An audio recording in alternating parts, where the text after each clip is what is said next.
Hi viewers, welcome back to PK recipes and vlogs. இன்றைக்கி நம்ம சேனலில் ஒரு அரபிக் சாட் தாங்க பார்க்க போகிறோம். ஃபலாஃபல் வந்துட்டு ரொம்பவே ஹைலி ப்ரோட்டீன் ரிச் சாட்டுங்க. இது செய்கிறது ரொம்பவே ஈஸி. கொண்டக்கடலை வச்சு செய்யக்கூடிய இந்த சாட் வந்துட்டு எல்லா ஏஜ் பீப்புளுமே நம்ம இதை எடுத்துக்கலாம். வாங்க இது எப்படி செய்கிறது நம்ம இன்றைக்கி இந்த வீடியோவில் டீட்டெயிலாக பார்ப்போம். இதுக்கு செய்ய தேவையான பொருட்கள்: 1 கப் வெள்ளை கொண்டக்கடலை, 4 பல் பூண்டு, 1 கைப்பிடி கொத்தமல்லி இலை, 1 வெங்காயம், chilli powder, coriander powder, jeera powder, தேவையான அளவு உப்பு, 1/2 கப்பு கடலை மாவு. வாங்க இப்போ இதை எப்படி செய்கிறதுன்னு பார்க்கலாம். நான் 1 கப் கொண்டக்கடலையை 8 மணி நேரம் நல்லா ஊற வச்சு எடுத்து வச்சுருக்கேங்க. இப்போ இதில் இருக்கிற தண்ணியை நல்லா சுத்தமாக வடிச்சிடுவோம். தண்ணியே இருக்கக்கூடாது, அந்தளவுக்கு நல்லா வடிச்சிடுங்க.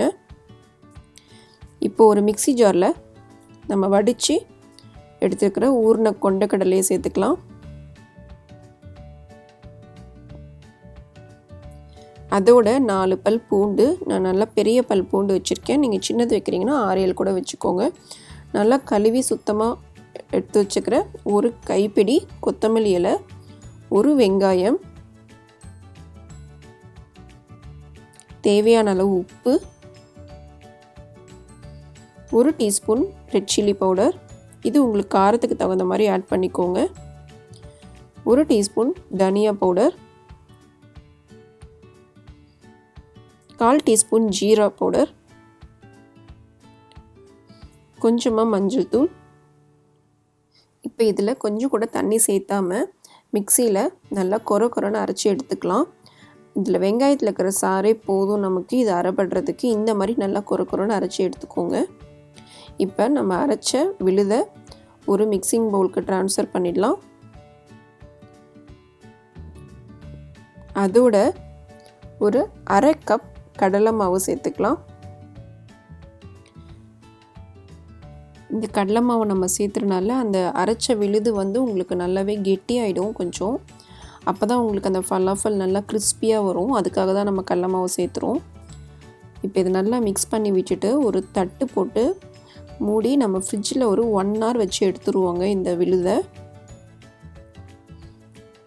1 hour கழித்து எடுத்திங்கன்னா இப்போ பார்த்தீங்கன்னா தெரியும், நான் கையில் எடுக்கும்போது எனக்கு ஒட்டாமல் வருது. இந்த பதத்துக்கு இருக்கணும். இதை இப்போ நமக்கு தேவையான சைஸில் உருண்டை பிடிச்சிட்டு டீப் ஃப்ரை பண்ணி எடுக்க வேண்டியது தாங்க. நான் ஆல்ரெடி எண்ணெய் காய வச்சு எடுத்து வச்சுருக்கேன். அதில் இப்போ நம்ம இதை பொரிச்சு எடுத்துக்கலாம். இது பொரிக்கும் போது நீங்கள் மீடியம் ஃப்ளேம்லேயே வச்சுட்டு பொரிச்சு எடுங்க.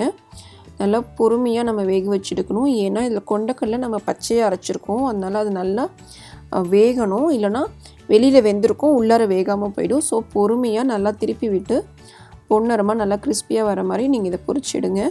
ஃபலாஃபல் அரபிக் டிஷ்ஷில் ரொம்பவே ஃபேமஸான ரெசிபி. இந்த ஃபலாஃபலை நீங்கள் சப்பாத்தி, ரோட்டி, இல்லைனா ஃபலாஃபல் ரேப்னே ஒரு ரேப் விற்குது, அதில் கூட நீங்கள் ரேப் பண்ணி சாப்பிட்லாம். ஃபலாஃபல் ரேப் ரொம்பவே famous. Highly protein rich chaat item இது. ஸோ கண்டிப்பாக எல்லோரும் ட்ரை பண்ணி பாருங்கள். இந்த ஃபலாஃபல் ஹம்மூஸில் தொட்டு சாப்பிடும்போது ரொம்பவே நல்லாயிருக்கும். ஹம்மூஸ் சேம் கொண்டக்கடலை வச்சு செய்யக்கூடிய ஒரு டிப். இதை எப்படி செய்கிறதுன்றதை நம்மளுடைய அப்கமிங் வீடியோஸில் பார்க்கலாம். கண்டிப்பாக இன்றைக்கி இந்த ஃபலாஃபல் ரெசிபி உங்கள் எல்லாத்துக்கும் ரொம்பவே பிடிச்சிருக்கும். கிவ்அவே கான்டெஸ்ட் என்னுடைய சேனலில் போயிட்டுருக்கு, உங்கள் எல்லாத்துக்குமே தெரியும். இந்த கிவ்அவே கான்டெஸ்ட்டில் நீங்கள் கலந்துக்கணும் அப்படின்னா என்னுடைய சேனலை சப்ஸ்கிரைப் பண்ணி உங்களுடைய ஃபேமிலி அண்ட் ஃப்ரெண்ட்ஸ்க்கு ஷேர் பண்ணுங்கள். இதே மாதிரி ஹெல்த்தியான ரெசிபியில் மறுபடியும் நான் உங்களை சந்திக்கிறேன். தேங்க்யூ ஃபார் வாட்சிங். See you. Bye bye.